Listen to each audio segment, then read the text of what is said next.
Okay, sorry about that. So a little bit of delay on the recording. So your first assignment or the first project of 2 in the space units is recreating some existing icons. And the approach to seeing space in this unit specifically, Lucas, put your phone away, please, is we're going to kind of work backwards a little bit, where similarly to how I had you guys do the shape building test just to see how you would do, this is something that instead of really lecturing about space and how it works and the psychology and blah, blah, blah, that's boring. I want you guys to just kind of try it and see what happens, since that is a great graphic design skill that you can apply to a lot of different things outside of the high school experience. So if you look at your thread for the day, not that one, let me pull it up real quick. On your thread, we also have an earthquake drill during flex today, just FYI. I had an Adobe update this morning. You can run that in a second. But we're going to talk about project 7.2, the element of design space, which is positive and negative icons first. This is quite a mouthful for the assignment name, so we're just going to call it 7.2. So what you're doing for 7.2 is recreating these icons as best you can. And we're going to spend the rest of this week working on these. I'll show you a few ways to get started and a few sort of ideas to give a shot with. You also have Mr. Hendrix's videos if you find yourself getting stuck. But today we're going to set up your workspace, and I'll give you a couple tips on a few of these, and then the rest of it is just your experimentation, seeing how things work. The reason I'm having you guys experiment is because we as humans naturally have a sort of appreciation and understanding. Hi, good morning. Naturally have sort of an appreciation or understanding of how space feels, right? So like I keep mentioning that good graphic design is invisible, it's because it's made very intentionally and very brain focused. And we'll get into how that brain works later. For now, I want you guys to just try it and feel it and go off of the vibe as compared to the science or the data of it. So what you're actually doing is downloading this file, this icons.jpg.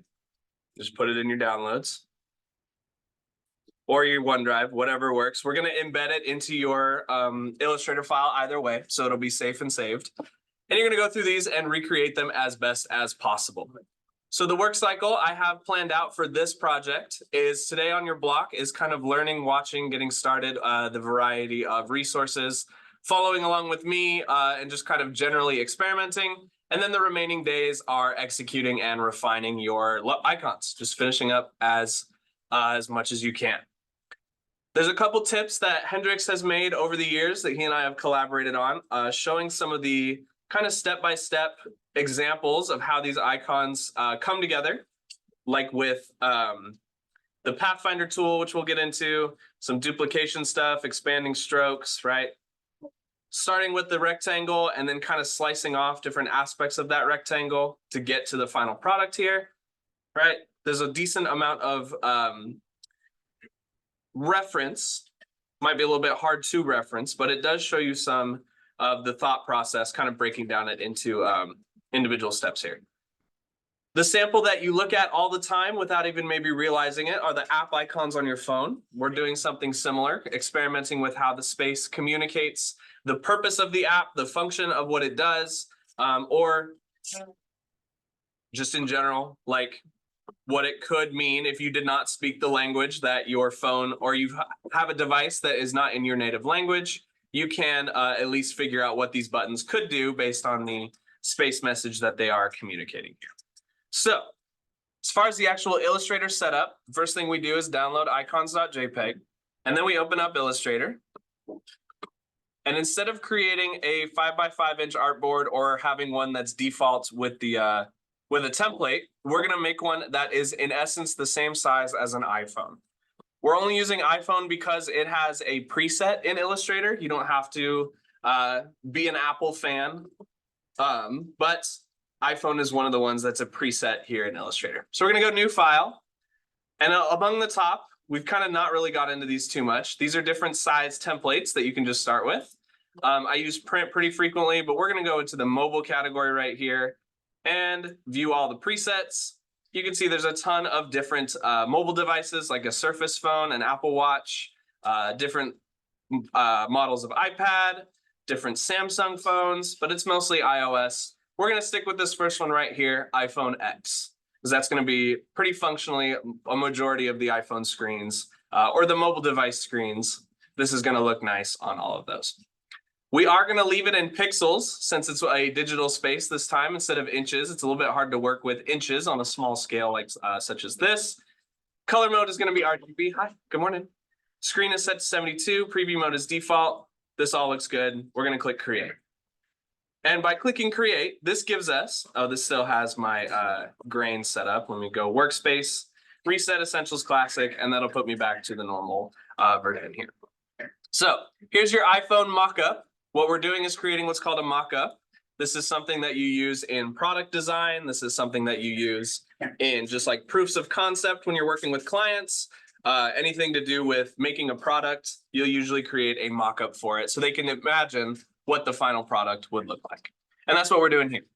So next step is to get our icons into our artboard. Remember, you have all of this artboard space. Even technically, you could go into the light gray. But the darker gray is kind of like a virtual tabletop. You can scatter all different types of references, different color schemes, different things around here. Whatever helps your design process, you're welcome to put on this space right here. But we're going to be designing on the artboard, which is the actual part that gets exported. And that's just as a reminder. So you go File and then Place. And then I'm going to go to my downloads, which has icons.jpg. I'm going to click Place. It's going to attach it to my cursor like normal. And wherever I click is going to place it and embed it inside of the document. Okay, it's a little bit small. It's a little bit hard to see. So if you're going to resize it, hold Shift and drag up so that you can reference it more clearly. And then when you're happy with the size of it, you can go ahead and hit not enter. You can just hit escape or click off of it. And that's going to bake it into your artboard so that if you open up this project on another computer, if you send this project to another person, they will bring it will bring this JPEG with it instead of getting the replace or ignore pop-up that you see sometimes when you're working with files that are not embedded correctly. So the couple of windows that I want you guys to have just kind of open, floating. You can have them in whatever arrangement you like, but the windows I want you to have, I can't talk. The windows that I want you to have open are a couple that are going to be really helpful for making sure that your pieces are overlapping in a good sort of direction. And they're also going to be really useful for creating some of the more complex shapes that some of these icons contain. So you're going to want the Pathfinder open. This is just something that's going to float like this. And when you open the Pathfinder from window, you notice it comes with the Align and the Transform tabs. These are super, super useful things for creating space specifically because it does a lot of the math for you. You don't have to eyeball everything. But what you want to do is separate these three tabs so that they're each existing in their own window. So if you click and drag them from the named portion, like clicking on the word Pathfinder or Align or Transform, that allows you to separate this window into floating little toolboxes that you can move as you see fit. Or if it works better for you, you can keep them in tabs. If you don't mind, if you want a smaller window that you just switch between the tabs, that's also fine with me. If you also want to do something similar to the grain setup, if you put the worded tab on the bottom when it turns blue, that will create a window, something like this. Taller window where you can see everything. You can collapse it, right? Whatever setup works for you. I personally like having the floating windows because it helps me keep my kind of thoughts in order. You can also close this panel if you need a little bit more space. I have a smaller monitor, so that might be why I'm feeling a little cramped here. But these three panels of Align, Pathfinder, and Transform are going to be super useful when you start recreating these icons. So how do you recreate the icons is a great question that I'm sure a lot of you guys are thinking at this point. You want to start by analyzing their basic shape. All of graphic design boils down to how is this made out of basic shapes? And then it improves in complexity from there depending on what you're trying to accomplish. So if we look at the Notes app, it's a pretty low quality JPEG. But you can see there's some detail in here, not very well on the projector, but much better on the Zoom room. This is just a square rounded rectangle with some text and some lines, right? So I want you guys to do, click and hold on rounded rectangle, or click and hold on the rectangle tool. Remember that expands your options.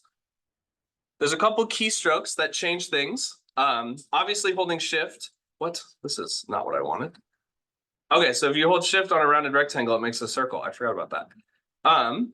But if you hold control, or alt, I mean, it scales out from the middle instead of from where you originally clicked. So if I click and drag, you see how it expands from point A. Like if I click up here, it expands from the point that I clicked on. However, if I'm holding alt while I do that, it expands from the middle of where I click on, which makes things a little bit easier to kind of quickly fill out a shape such as this. So if I click in the middle-ish, drag while holding the alt key, I can get a rounded rectangle. It's a little bit squashed, but we can fix that here in a second. That generally occupies pretty closely the shape that I'm going for here. This is a little bit big, so I have two options. I can either take my direct select tool and decrease the roundness, so it makes it more rectangular, grabbing onto these little circular nodes, or clicking and, nope, not clicking and dragging on the path. You want to grab the circular nodes, it's going to affect all of them, and if you want to affect just one of them, you double click on it. Back from the direct select tool unit and stuff that we covered. Let's make this a little bit less round, take my regular selection tool, make it a little bit more rectangular, something like this. And then I can set my fill by hitting X, bring the fill box to the front, click that slash, it's just gonna turn it into a stroke. So I can switch between stroked and filled so I can see how accurate my icon is looking here. If you wanna switch, or if you wanna re-add a color back to a fill or a stroke, it usually gets stored in this little box right here. So if I click on that, it's going to remake it into a white filled box that I can then start kind of copying the icon here. So let's break it down into another basic shape. We have the main rectangle, which has the lines and the white sort of paper aspect. But then there's this smaller rounded rectangle that has the word notes on it, like the binding of the book or whatever. What you can do is you can try to make another rounded rectangle that looks pretty close. Let's make the fill a little bit different color so you can see it. You can try to make the rounded rectangle and spend a lot of this time like fine tuning it, maybe adjusting it as you see necessary. It looks a little funky on the bottom here. Maybe you'll round off just these bottom corners, shift click, right? You could do all that. But then you might end up with something that's not quite the same size, or it's a little bit janky. It feels a little bit weird when you look at it. To avoid that, you can copy and paste the existing rectangle, and we're just going to resize it as we see fit. So graphic design is also about efficiency, making sure you're using your time and your assets, these pieces that you've already created effectively. We're going to go Control C, Control F.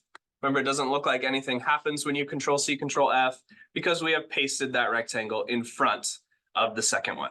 So if I make this a fill color of green, kind of like a lime green, if I grab this bottom half, you can see that it's just going to remain attached to the, or not attached, but in the exact same spot as the original. So it gives me a pretty nice one-for-one analog of what I'm trying to do.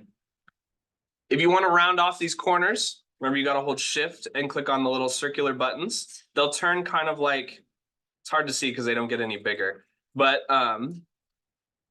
they turn kind of like, I don't know, they have like a border of some type. You can round those out or straighten them out so that it makes the hard edge that we see right here. Just take some text. You can write whatever you want. You can use whatever font you want because we're focused on space instead of text at this point. Call it notes. Take our pen tool, or you can use the line segment tool if you want to just quickly create some click and drag line segments. If you hold shift, it'll keep it looking nice. Right now, this line segment has no fill or stroke though, so we want to hit X to bring the bottom box forward. Click that black square at the bottom. That's going to add a stroke on the side here. we've already got this piece built out, so we can alt drag a copy and then rotate that while still holding shift, resize that to fit our needs. This is back to the line project from the very first thing that you guys did. Once we have the starting point, you can alt click and drag this one. You can still hold shift till you get a distance that you're happy with, something like that. Okay, and now that we've created a step of some kind, we've done a transformation. If you hit Control D, it's going to repeat that transformation as many times as you need it to. And then this is just an approach. You don't have to copy my steps exactly, but you can see the process of what I'm thinking about, or at least what I'm talking about, as I'm doing it, focusing on how I can recreate this as easily as possible, starting with the basic shapes, and then just kind of filling it out as much as you can. That is the, oh, there was something else I was going to show you, but I forgot. Hold on, I can show you that right now. Let's say while you're creating one of your icons, let's say you're on this lime green step, and this gets out of whack. This gets disaligned. Let's imagine we don't have any of these lines yet because none of these are connected. Good morning. Hello. Thank you. Let's pretend that we were back at this stage and your top rectangle gets out of alignment with your bottom rectangle. This is where the align panel comes into play. Specifically, these buttons on the align objects section right here. And you'll see that in Mr. Hendrix's videos if that's something that you're checking out. Let me get you your new seat in just a second. You can take an open computer. If you have two different paths selected, you can see right now I just have the lime green rectangle. If I shift click on the white one, I can use the align panel to change the way that these things are lined up with one another. So if I click this first one, the horizontal align center, that's going to take whatever two shapes I have selected and line them up on the same horizontal axis with one another. It lines up their center points like this. The other one, the vertical align center, is going to put these center points on top of one another. So if you ever find that your shape gets out of whack, let's say it gets totally loose, totally free from your original thing, you need to realign it. Shift click on the two things because it needs a reference point. It needs at least two paths to overlap with one another. You can horizontal align that and then very easily use your arrow keys to just kind of scooch this guy back up into position. There's only so much I can really show you because I want you guys to give this a shot on your own. But from a reference and resource standpoint, you have Mr. Hendrix's videos. They're a little bit on the longer side, but he'll walk you through some of the other pieces that I can also help you with in class if you find yourself getting stuck. And then this is more for later once we get finished with more of the icons. But what I want you guys to focus on for right now is recreating these icons. We will arrange them on the iPhone, quote unquote iPhone, bless you, later in the week. So since this is something that I want you guys to experiment with, it's going to come with some frustrations. It's going to come with some level of maybe things aren't working the way that you had planned, which is totally fine. That's part of the learning process, right? The only way that you're going to really develop is by trying something, not failing at it, but it didn't go as planned, and then you reconvene. You figure it out from there. If you find yourself just getting completely stuck, this is totally fine. There is a discussion board here that I want you to post your questions to so that I or other classmates can help you guys out if you're finding yourself consistently stuck. But just to recap, what I want you guys to do, recreate as many of these icons as you can. Start basic, just lay out the basic shape of each of them, and then we can refine them later on, general to specific. The envelope, the email envelope, what was the other one? Mr. Hendrix and I agreed that some of them were optional. The envelope and the notepad are optional. These two are optional, as well as the cupcake on the bottom right is optional. They're worth a little bit extra points if you want to attempt them. But The rest of these, you want to do as many of them as possible, looking at their basic shape, and then just kind of creating them from there. Does this make sense, what I'm asking of y'all right now? Okay, cool. So I'll leave you to it. You have me to ask questions of, you have the discussion board to post questions to, and you also have Mr. Hendrix's videos to check if you're feeling yourself getting stuck. But before I let you go, I'm gonna go File, Save As. You always want to do this before you do too much work on a design project.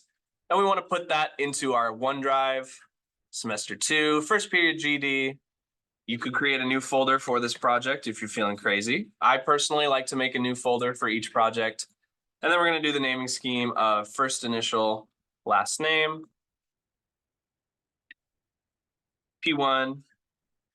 And then for assignment name, you can just do the Canvas number, 7.2. And then this is version 1. Okay, click save, click OK. Now you can just hit Control S whenever you're not thinking or whenever you get up to go to the bathroom, get a drink of water, move around, whatever. Save it so that you don't lose your progress. Okay, perfect. I'll be walking around. Let me know if you have any questions. Get as far as you can. This is the project we're working on for the rest of this week. We'll add some tweaks, some refinements towards the end of the Thursday, Friday, but this is what I want you guys focusing on for now. Okay, any questions? All right, you good to go? Thank you guys for listening.